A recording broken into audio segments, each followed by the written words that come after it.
Olá, hoje nós vamos falar de observação da natureza, mas nós vamos fazer isso de acordo com o método desenvolvido por Goethe, um alemão que ficou muito famoso pelos seus livros e sua poesia, mas ele também tinha um lado científico. Com essa metodologia, ele descobriu coisas que até hoje a nossa ciência ainda está começando a desvendar.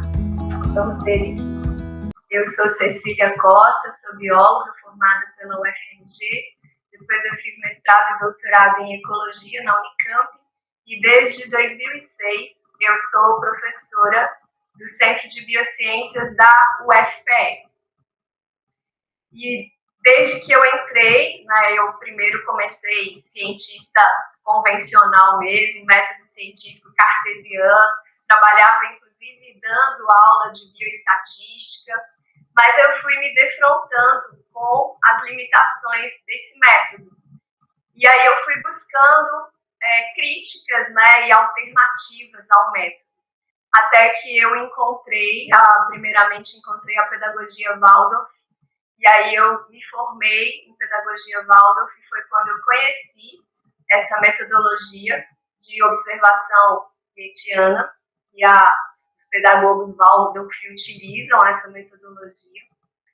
E depois disso eu fiz algumas outras formações antroposóficas, como, por exemplo, o aconselhamento biográfico e o germinar, que já é um olhar para as instituições, e fui aprofundando e percebendo o quanto esse método poderia ser interessante.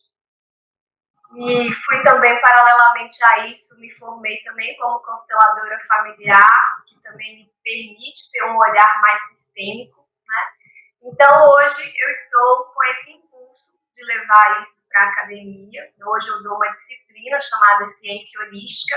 Ela é uma disciplina optativa e nessa disciplina a gente fala sobre o método científico, cartesiano, reducionista. Aí a gente limitações desse método e eu apresento algumas alternativas, dentre elas a observação goethitiana. Também vocês vão ouvir falar como observação fenomenológica goethitiana. Algumas pessoas não gostam muito desse nome porque a fenomenologia surgiu posteriormente com Russell, mas em essência o método também é fenomenológico. Goethe se interessou bastante pelos fenômenos da vida, Então ele tem um livro interessantíssimo para quem quiser aprofundar, que é o Metamorfose das Plantas. E aí ele começou a se dar conta que a metodologia cartesiana ela era muito limitada para o estudo da vida, E vocês vão começar a compreender por quê. Porque a vida ela está sempre mudando. Então, quando eu vou para campo estudar, geralmente um biólogo dentro do método científico, o que ele faz? Ele vai para campo, às vezes coleta o objeto de estudo dele, que pode ser plantas, pode ser animais, leva para o laboratório, mede, pesa, vê o conteúdo estomacal, pode fazer análises bioquímicas e etc. Mas o que de fato a gente consegue saber da essência daquele ser vivo, a partir do momento, inclusive, que a gente já matou ele para levar para o laboratório?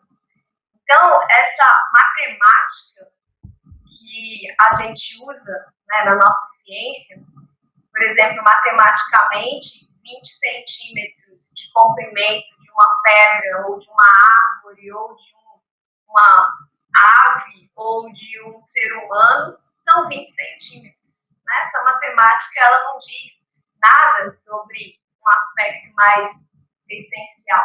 Nós vamos, então, ver quantitativamente esse fenômeno, e a gente começa a fazer uma análise matemática, uma análise estatística, para no final das contas a gente poder aceitar ou refutar a nossa hipótese científica. Assim funciona o método. E ele então começou a questionar isso porque todo ser vivo está em constante mudança. Então, se eu definir um ser vivo a partir do peso dele, da altura, etc., isso não vai, daqui a pouco já mudou. Então ele considerou que era importante um método que pudesse pudesse observar o ser na sua unidade, né? No seu organismo como um todo, e não fracionando ele em parte. Porque cada um de nós, mesmo leigos, pelo senso comum, nós sabemos que um gato morto não é a mesma coisa do gato que estava vivo. Organicamente é a mesma coisa, são os mesmos órgãos, etc. Mas a coisa principal não está mais ali. Então, esse é o ponto mais importante, estudar a vida na forma como essa vida se manifesta. Então, ele está bastante interessado em estudar o fenômeno da vida, seja ela manifestada nas plantas, nas aves, no que for, né, no ser humano. Por questões didáticas, os procedimentos de Goethe serão aqui apresentados em passos, mas esses passos não foram formalizados por Goethe. A formalização desses passos difere entre autores e podem variar de acordo com o objeto da observação, que pode incluir minerais, plantas, animais, pessoas, grupos de pessoas, instituições, paisagens, obras de arte, biografias. Aqui eu adapto esses passos pensando principalmente na observação de plantas e animais. Para facilitar a compreensão para o público leigo, eu não uso a terminologia criada por Goethe. No entanto, o método é vivo e os passos devem ser adaptados para se adequar às características do objeto estudado. Segundo Goethe, o que está formando logo se transforma, e, se quisermos chegar a certa visão viva da natureza, temos que nos manter tão móveis, tão maleáveis, quanto o exemplo que ela própria nos propõe. Eu vou trazer esse conteúdo para vocês em 5 passos. Vocês vão ver muitas vezes falando só 4 passos, mas é porque o passo que eu vou chamar aqui de passo 0, muitas vezes fica implícito. Mas eu gosto de trazer detalhadamente ele, porque nem sempre é fácil da gente estar internalizando. Então, assim, o primeiro aspecto, que é o passo 0, é a gente ter uma admiração pelo fenômeno que a gente vai estudar, né? Um verdadeiro interesse por aquele fenômeno e um desejo de que aquele fenômeno se manifeste da forma dele e não de acordo com as minhas expectativas. Então, esse é um passo bem diferente do passo científico, porque pelo método científico, cada um de nós já tem que fazer previamente uma hipótese. Uma hipótese já é uma expectativa que nós temos sobre o fenômeno, né? Então, a gente já vai olhar o fenômeno com essa expectativa. E aqui não. Aqui no passo 0, a gente gostaria que o fenômeno se mostrasse para a gente e a gente coloca-se receptivo a receber o fenômeno no tempo do fenômeno e não no nosso tempo.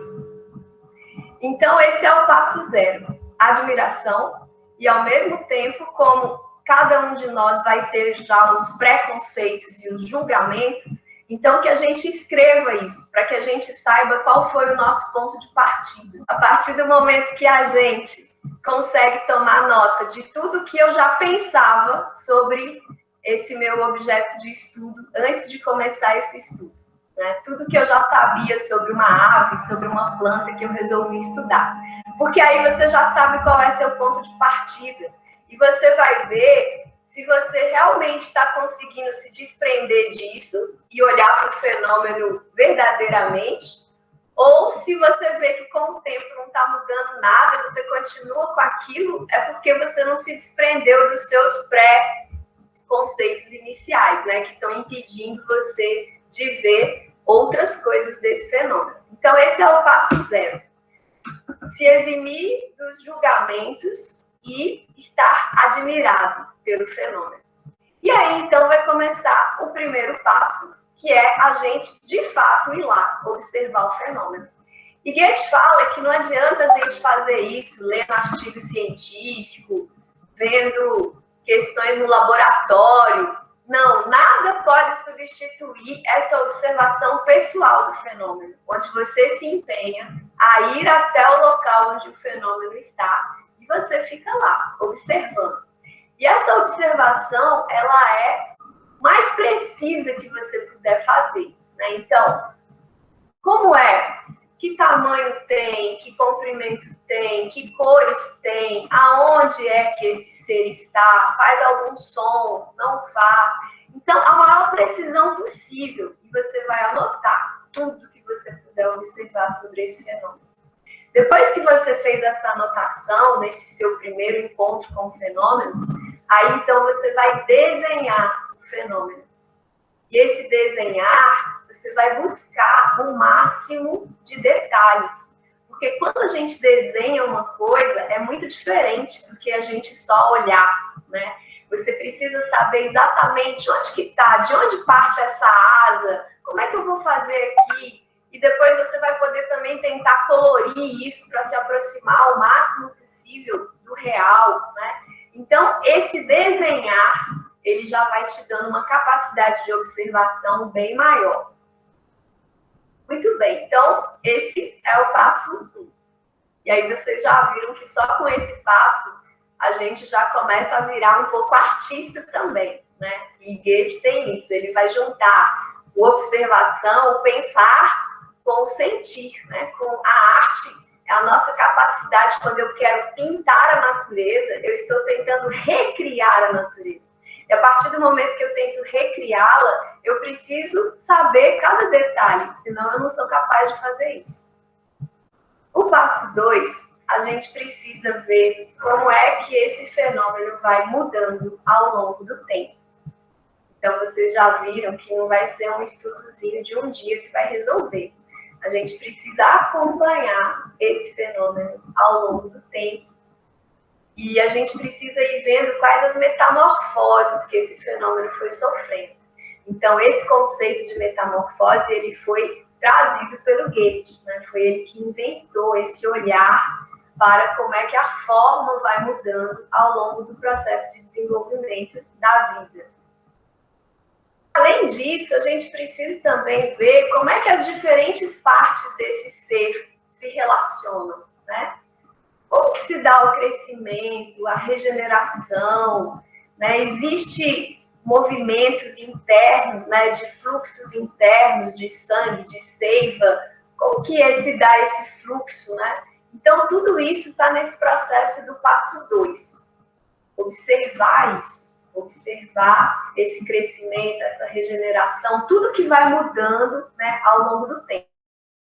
E você vai novamente desenhar. Cada vez que você chega até o fenômeno, você vai registrar tudo que você observa que mudou e ainda vai desenhar. Então, com o tempo, você vai conseguindo ter uma sequência de desenhos, né, que vai te mostrando em detalhe qual foi o movimento que esse ser foi fazendo. Isso é interessante, principalmente na perspectiva das plantas, que a gente não vê o movimento das plantas, né? No máximo, a gente vê o vento balançando. Hoje em dia, com essa tecnologia de filmar as coisas ao longo de muito tempo, a gente já começa a ter esses vídeos, né? Que mostram os fungos crescendo, as plantas crescendo. Mas na época de Goethe nem tinha isso. Então, ele conseguia ver esse movimento a partir desse desenho mesmo de cada dia. Então, esse é o passo 2, que é a metamorfose e as relações entre as diferentes partes desse todo, né? Então, se eu estou observando uma ave, como é isso? O que as patas dela têm a ver com as asas, né? Quando ela mexe as asas, isso de alguma forma altera as patas, quando ela está em voo, quando ela está pousada. Então, como é que essas diferentes partes se relacionam? É um aspecto desse passo 2. Aí o passo 3 é observar como é que esse ser se relaciona com o entorno, né? Com o ambiente do entorno. Então, é muito importante você estar na casa do ser observado, para que você entenda como é que ele se relaciona com tudo que está no entorno dele, né? Então, em ecologia seria aquele momento que a gente começa a estudar as inter-relações. E esse é o passo 3. Então, nesse passo 3, a gente também vai ver algumas outras coisas, que são, por exemplo, as polaridades. quando eu observo uma árvore, que polaridades eu vejo? Eu vejo a polaridade da dureza, da rigidez no tronco, e eu vejo a polaridade da flexibilidade no dossel, né? Eu vejo uma polaridade da árvore que vai descendo para a terra e vai entrando na escuridão, e vejo uma outra polaridade da árvore que cresce em direção à luz. Então, é muito interessante essas polaridades, porque quando a gente vai estudar a medicina chinesa, né, a acupuntura, a gente observa que eles chegaram em vários conhecimentos importantes, porque eles já tinham esse olhar das polaridades, né? Então, aquela história do Yin e do Yang é a observação das polaridades dos fenômenos que os chineses estudaram. Aqui também, nesse passo 3, a gente vai, inclusive, observar quais são os sentimentos, né, que nascem em nós enquanto a gente está observando esse fenômeno. Porque para Goethe, o fenômeno ele não existe sozinho. Ele existe nesse encontro, né, que tem entre o observador e o objeto. Então, é nesse encontro que vai surgindo. Por isso é importante para o observador ver quais são os sentimentos que esse fenômeno invoca nele. E aí, a gente vai começar um processo de síntese.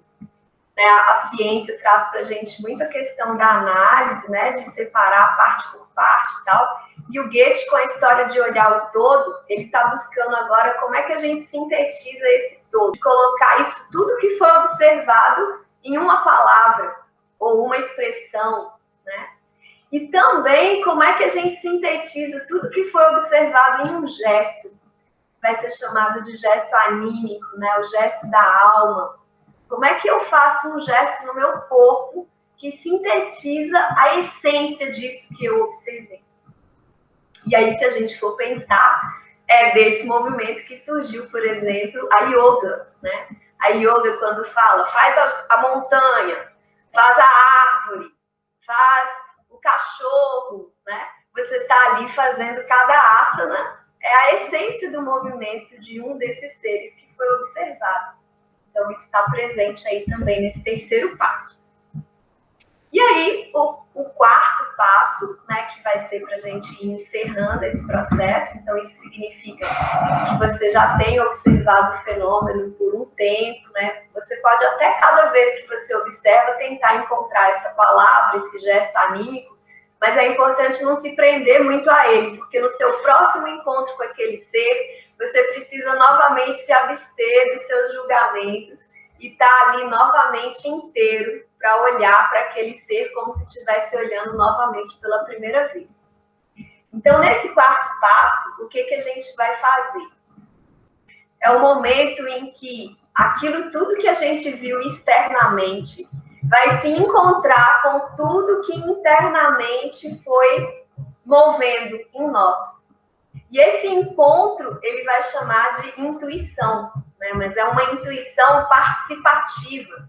Participativa por quê? Não é aquela intuição cega que a gente não sabe de onde vem, por que vem. É uma intuição que ela veio de um processo onde você alimentou a sua observação com o máximo de critério, né? Você tentou observar o fenômeno com o máximo de imparcialidade.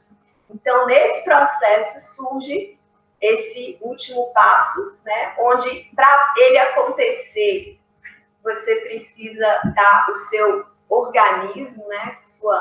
Trazendo um termo reducionista aqui, o seu hardware precisa estar bem, né? Para você conseguir encontrar isso. Então, você precisa ter um corpo físico ok, você precisa ter a sua memória, uma boa memória, inclusive um exercício interessante quando você faz o passo 2, que é aquele passo de ver como é que o fenômeno muda com o tempo, é de você deixar isso na sua mente. Você observa desde o início, quando eu fiquei olhando essa semente, até agora que ela virou uma árvore, todo o processo vai na sua mente, esse processo, esse filme, né?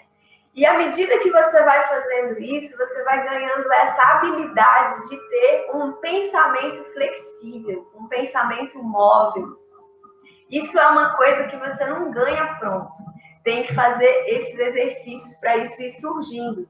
Então, o Rudolf Steiner, que foi um grande estudioso de Goethe, ele, por exemplo, sugere um exercício para que todos os dias, num determinado horário, eu gosto de fazer no pôr do sol, porque é um horário bem belo, você olhe para o sol, no mesmo local de preferência, e veja como é que está o céu naquele momento. E no dia seguinte, você vai fazer isso novamente no mesmo horário, no mesmo local, e vai ver como é que está o céu. E aí agora na sua cabeça você vai trazer a memória do céu no dia anterior e vai deixar que essa imagem do dia anterior vá se movendo e mudando até chegar na imagem do dia de hoje. E você vai fazendo isso cada dia, né? Então com isso você vai ganhando essa mente maleável. Então, precisa ter a saúde física, ter essa memória, e memória depende de você ter um corpo vital, né, da sua vitalidade estar bem, senão você não consegue ter essa visão de como é que era e como é que ficou, né? Se a gente está desvitalizado, a gente não consegue trazer para a nossa memória essas cores de como era o pôr do sol de um dia, né? Então, para isso a gente precisa dormir bem, ter ritmo. Ritmo significa se alimentar nas horas certas, ter o mesmo ritmo de acordar, de dormir, né? Então, é um complexo de coisas que a gente precisa de cuidar. Aí você também precisa ter o seu corpo da alma, né? Que é o pensar, o sentir e o querer bem trabalhados, né? Você não pode ser uma pessoa que não consegue ter vontade, não consegue pôr as coisas em prática. Você precisa ir disciplinando tudo isso. E, por fim, o seu corpo do eu, que é onde você tem autoconsciência, confiança, criatividade, ele também precisa estar bem trabalhado. Para que daí, nesse passo 4, possa emergir essa intuição que vai te trazer a essência desse fenômeno que você observou, né? O que é a essência? É aquilo que permanece, que não vai mudando com o tempo, né? E aí, uma coisa que ele faz como poeta, né, ele trouxe isso, é que nesse 4º passo você vai escrever uma poesia. Essa poesia vai ser a sua escrita sobre esse fenômeno que você observou. E talvez isso seja um dos motivos de Goethe ser tão mal compreendido cientificamente, porque os cientistas às vezes acham o texto dele muito literário, né? Não é um texto científico, e isso já descredencia ele. Mas o que ele está tentando fazer é que toda vez que você cria uma poesia, automaticamente você conectou pensar e sentir. É impossível fazer uma poesia sem ter essa conexão. E quando a gente conecta esses dois, a gente tem muito mais condição de trazer a realidade do fenômeno, né, do que quando a gente faz só uma parte. Os passos são esses. Agora a gente vai para a aplicação disso tudo, né?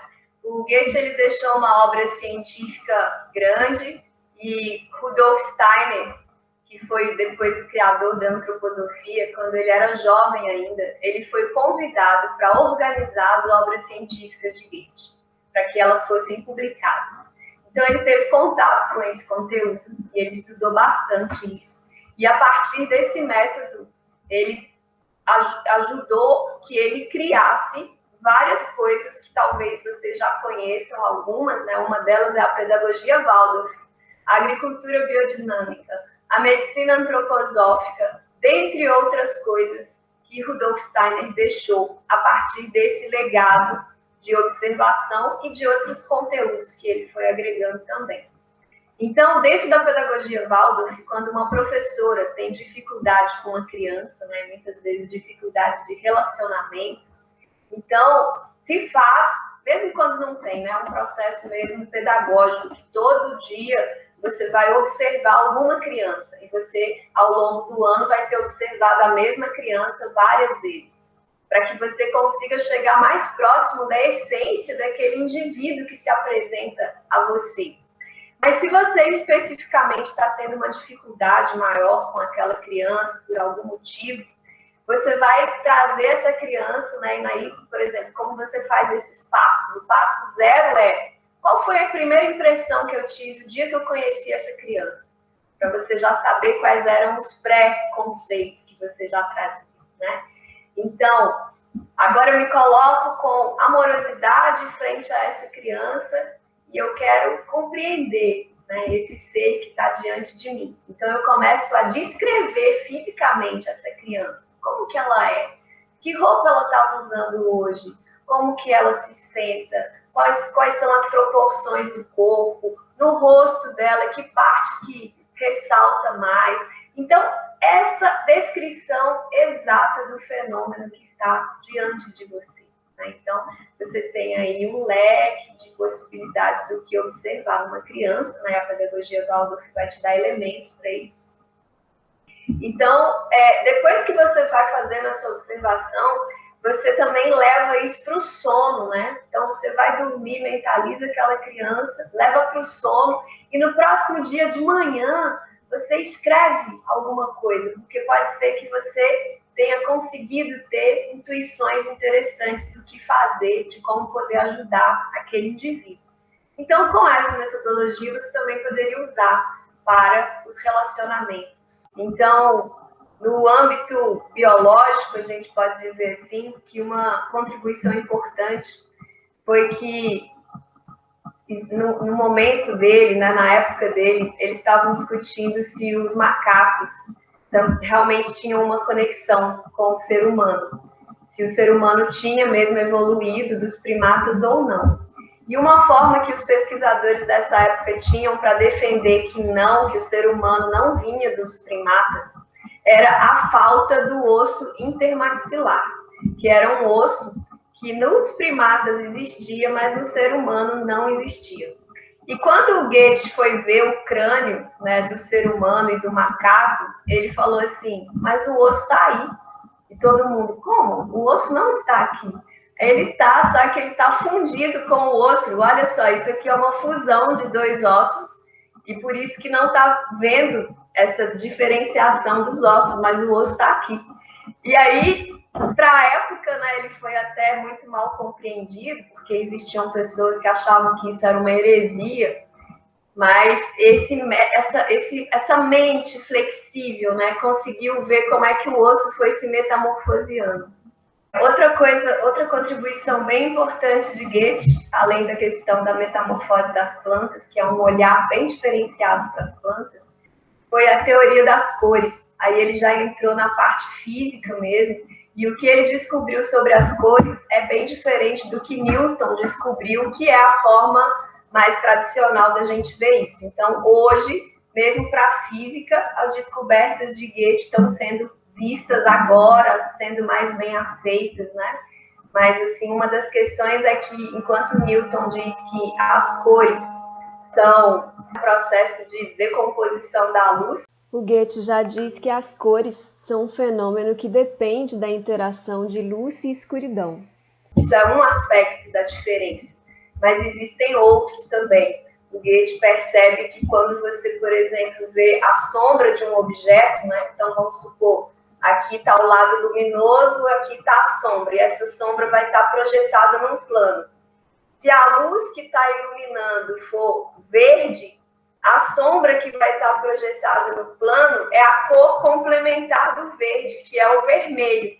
Mas essa é uma cor fisiológica. Se você for medir com um equipamento, comprimento de onda, você não vai encontrar isso. Você vai encontrar, de fato, a escuridão. Mas nós, seres humanos, quando a gente consegue olhar só para aquele pedacinho ali e ver o vermelho, você automaticamente vê o verde da luz, você automaticamente vê a sombra vermelha. Se você aumentar o foco e ver o fenômeno de cima, você vai ver só uma escuridão. Mas se você colocar bem pertinho, você vai ver a cor complementar. Então, o Goethe traz essa perspectiva que o Newton não tinha nem imaginado que existia. Quem quiser saber mais sobre isso, coloca lá no Google a teoria das cores de Goethe, que vocês vão ver um filmezinho explicando isso. A gente pode usar isso conosco mesmo, E é de fato essa a proposta do aconselhamento biográfico, né? O aconselhamento biográfico é uma vertente de psicologia criada também por Rudolf Steiner, e a ideia é que você vá acompanhando as suas metamorfoses ao longo da vida, né? Não só metamorfose no corpo físico, mas nos outros 3 corpos, que na perspectiva antroposófica o ser humano ele tem 4 corpos: o corpo físico, o corpo vital ou etérico, o corpo anímico, que é o corpo da alma, e o corpo do eu. Então você tem a oportunidade de fazer esse trabalho biográfico, onde você vai olhando para cada setênio, né, cada fase de 7 em 7 anos da sua vida, e vai observando como foram se dando as suas transformações, né, e a partir disso você vai chegando mais próximo do que é a sua essência, né, do que é que você pode de fato contribuir, estar pleno fazendo aquilo. Então é um trabalho bem interessante do estudo de cada um de nós. Quando a gente vai estudar as formas de observar a natureza, de observar as crianças, de observar as instituições, a gente faz isso a partir desse método da observação goetiana.